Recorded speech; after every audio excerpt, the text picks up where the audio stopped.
Greetings, YouTube. Happy St. Patrick's Day. I've got my green on. I'm starting this video, which might seem a little random, out in my arena scores, because I hear all the time that, Prof, you are an arena addict loser. And you know what I say to that? I know. If I don't do the arenas, and at least don't do at minimum all the milestones to get the units, I do feel like an arena loser. I feel like I'm like letting free money expire, which is not healthy at all. And yet, long before I was a YouTuber for MCOC, I thought this way. And of course, with the ability to make content and have a side hobby, hustle, whatever you want to call it, it's only fed the arena addiction and beast even more.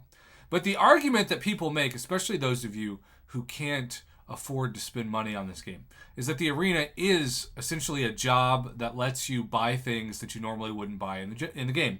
And so, if you're unfamiliar with the term cost-benefit analysis, basically it's a term that states, do the pros outweigh the cons? Is putting your time into something worth the effort? So, the arena, every 3 days, I spend at least 6 to 10 hours in it over the course of 3 days. Again, I'm not saying this with pride, and that's sadly sometimes more than I get of sleep.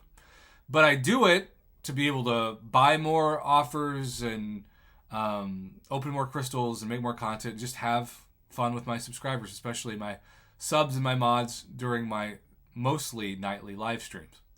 But if you argued that instead of like the 1,000 6-star shards that I try to get from the top 5%, I'll just buy the daily card for the month, especially if you're Paragon, and just get 1,000 6-star shards literally instead of every 3 days with this new Paragon daily card. Yeah, I'm just going to change that up to where I get 1,000 6-star shards every day. It's like I'm getting my top 5% arena rewards every day for $30 plus a 6-star 6-stone crystal for doing nothing.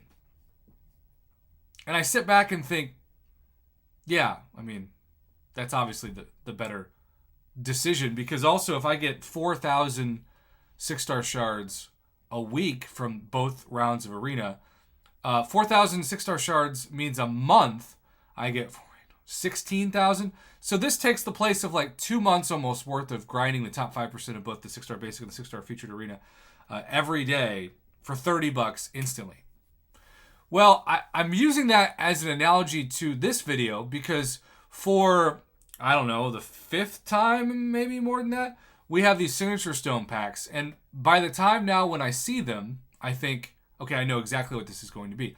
It is a genius cost-benefit analysis for what this is. I have never enjoyed Battlegrounds. And even if I was a Battlegrounds master, which I am far from, I only do 3 Battlegrounds fights every 2 days. Because all I care about is doing enough to guarantee me the 600 trophy tokens that you get for completing 3 victory track matches. Now, I've been skilled enough, lucky enough, blessed enough to win either 1 out of 3 or 2 out of 3. Rarely 3 out of 3. It happens like maybe once a month if I'm lucky. But even if I won every match every time, if I only do this every 2 days, I basically would still have an almost impossible task of getting to Gladiator Circuit. Especially because I don't use victory shields, and I basically just play to play. Now that Absorbing Man is in so many decks, and I know I've got Human Torch and Void, but he still sucks to fight. Absorbing Man combined with Korg, combined with even champs like Omega Sentinel. Quicksilver wrecked me last time after I said he was overrated, so he got a little bit of revenge on me, ironically. But, like, I'll get the 600 trophy tokens, which every 2 days, especially if I win one, that'll be enough for 2 generic 6-star 6-stones.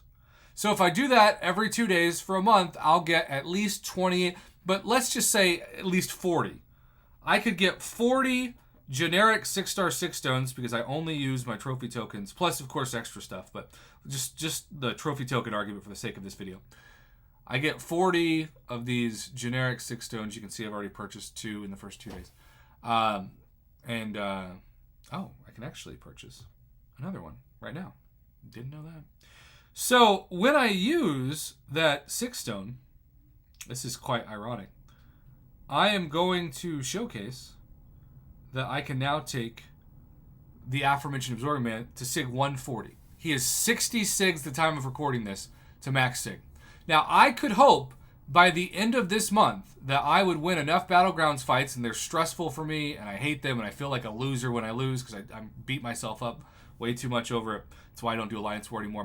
My fragile self-confidence just couldn't take it. But I could either do a month worth of Battlegrounds, or now I could just spend $30. I could just spend $30 and get 60 6-star 6-stones and be done with it. That's what Mama Bear does now. She said, Prof, I don't care about your argument about 6-stones. All I care about is that I get to buy them and not have to ever step into Battlegrounds. And I think that's probably better for your mental health.